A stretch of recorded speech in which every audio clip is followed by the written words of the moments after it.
As a 13-year-old, imagine yourself in the grandest palace in Europe, adorned in a wedding dress heavier than your own weight. Gold threads shimmer in the candlelight, and pearls cascade over silk more valuable than many villages earn in a lifetime. Hundreds of the world's most influential people observe your every move. This should be your happiest day, yet your hands tremble as you approach the altar. The man awaiting you is twice your age, a complete stranger whose gaze reflects not affection, but the cold calculation of someone acquiring property. Your father, Christendom's most powerful man, smiles from his papal throne, witnessing his daughter become a pawn in a political game. Your new husband's family whispers amongst themselves, already strategizing how to leverage your marriage for political alliances and territorial gains. You are Lucrezia Borgia, and this pivotal moment will shape not only your life, but also your historical legacy for the next 5 centuries. However, history largely misrepresented Lucrezia Borgia, the accusations that tainted her name, transforming it into a symbol of wickedness. Tales of poison, incest, and murder that have resonated for centuries are, for the most part, fabrications. These were deliberate, calculated falsehoods designed to ruin not just one young woman, but an entire family that dared to challenge the established order of Renaissance Italy. This forgotten narrative of survival and suffering reveals how a child became a strategic tool, how xenophobia and political animosity can distort history, and how a young woman navigated a world intent on consuming her. Lucrezia Borgia's true burden wasn't the rumored poison ring or the baseless incestuous affairs. It was simply being born a woman into a family that the world sought to dismantle. Lucrezia Borgia's life, spanning the late 15th and early 16th centuries, was a tumultuous journey marked by political manipulation, sensational accusations, and a relentless struggle to define her own identity amidst the ruthless power plays of Renaissance Italy. Born into the influential yet controversial Borgia family, Lucrezia became a central figure in a narrative twisted by xenophobia, political rivalries, and the pervasive corruption of the Catholic Church.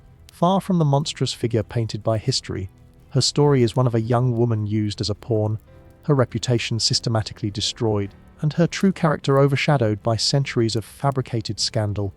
Born in Rome in April 1480, Lucrezia was the illegitimate daughter of Cardinal Rodrigo Borgia, who would later ascend to the papacy as Pope Alexander VI, and his mistress Vannozza di Catani.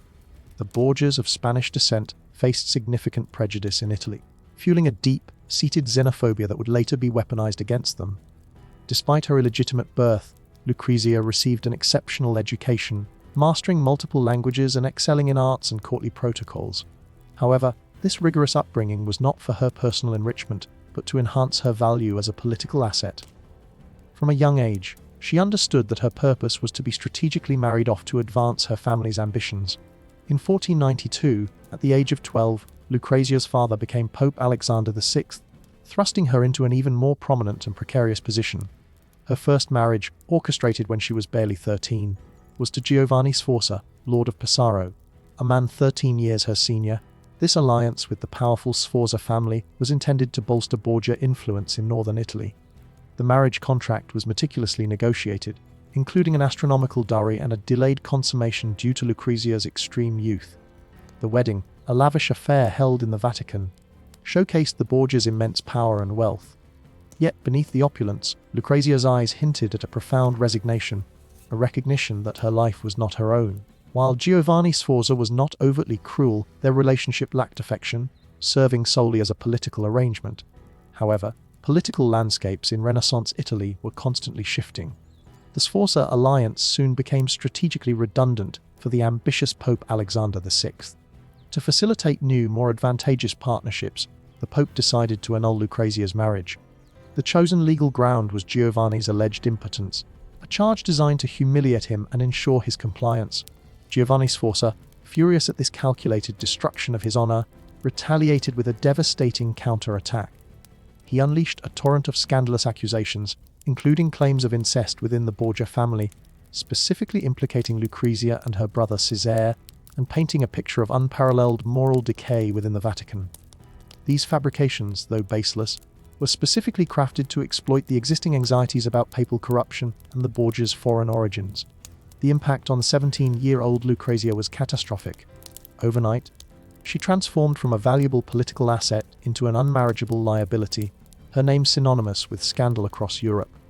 The annulment proceedings, A carefully orchestrated farce further solidified her humiliation. Despite her composure during her testimony, Lucrezia was acutely aware of her participation in her own systematic degradation, a testament to her continued subjugation to her family's political machinations. Pope Alexander VI, seeking to refute the damaging accusations against his family, strategically arranged an even more prestigious marriage for Lucrezia. Her second husband was Alfonso of Aragon, Duke of Bisceglie, the illegitimate son of King Alfonso II of Naples. This alliance was a significant political coup, aligning the Borgias with one of Italy's major powers.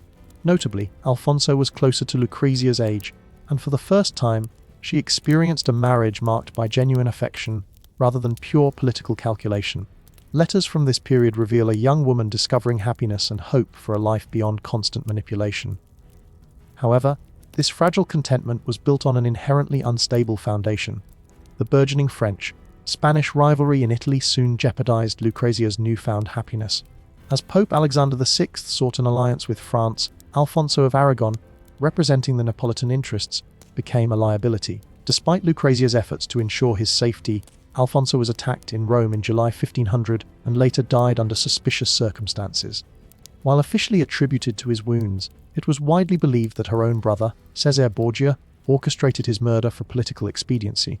The psychological toll on 19-year-old Lucrezia was immense. She had not only lost a husband she genuinely loved, but had unknowingly led him to his demise. Her inconsolable grief, characterized by prayer and fasting, reflected a profound shattering of her faith in personal happiness. Yet, even in mourning, she was denied the luxury of prolonged sorrow, as the political machinery continued its relentless turning. Her father quickly arranged Lucrezia's third marriage to Alfonso I d'Este, heir to the prestigious Duchy of Ferrara. The Este family, initially horrified by the prospect of associating with the scandal-ridden Borgia name, eventually agreed under immense pressure and military threats from Cesare Borgia. The dowry demanded was exorbitant, and the marriage contract included unprecedented clauses protecting the Este family from potential scandal, a stark reminder of Lucrezia's tarnished reputation. The journey to Ferrara in 1502 was a grand procession, yet beneath the pomp, it underscored the precariousness of her position. In Ferrara, however, Lucrezia found a dramatically different environment. Unlike Rome, Ferrara valued art and learning for their own sake, offering a haven where intellectual curiosity was encouraged. Alfonso d'Este, despite his initial reluctance, proved to be a surprisingly suitable husband, allowing Lucrezia the space to cultivate her own interests. Lucrezia immersed herself in the cultural life of Ferrara, patronizing artists and scholars and establishing her own intellectual salon. She developed a reputation for kindness and generosity, a stark contrast to the vicious rumors that preceded her. Visitors noted her intelligence, grace, and genuine warmth, struggling to reconcile her true character with the infamous persona created by her enemies. However, the ghosts of her past lingered. The fabricated accusations continued to define her public image, ensuring that her name remained synonymous with corruption and scandal. This created a poignant dichotomy: the beloved Duchess of Ferrara, known for her virtue and benevolence, versus the monstrous figure of popular imagination. Lucrezia herself understood that history would remember the lies, a cruel legacy that would also burden her children. In her later years, Lucrezia embraced motherhood with unwavering devotion, personally nursing and educating her children. She also turned to deep religious devotion and charitable works, establishing hospitals and funding scholarships, demonstrating a profound spiritual growth that belied the accusations against her. In 1519, at the age of 39, Lucrezia Borgia faced her final pregnancy, her weakened body succumbing to the strain.